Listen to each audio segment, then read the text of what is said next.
Sio kila Shia anakuwa ni kafiri, bali yapo makundi mengine katika mashia wanaweza wakawa makafiri, lakini sio kila Shia anakuwa kafiri. Kwa hali hiyo sasa, sisi tunawadhania vema wale mashia wa Irani katika baadhi ya makundi yao, tunawadhania vema, hata kama wanazalal wanakule kuteleza kwao kwa hapa na pale, bado haiwatoi wao kuwa ni Waislamu.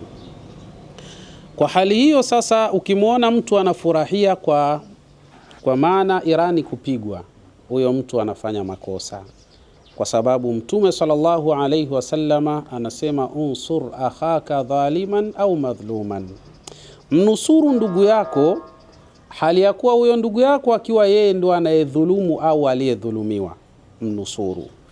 Masahaba wakamwambia Bwana Mtume Muhammad sallallahu alayhi wasallama, huyu ambaye anayedhulumiwa tunaweza kumnusuru, sasa huyu anayedhulumu tunafanyaje ili kumnusuru? Mtume sallallahu alayhi wasallama akasema kumnusuru huyu ambaye anayedhulumu ni kumziwia asiendelee na dhulma zake au kumkataza asiendelee na kufanya dhulma.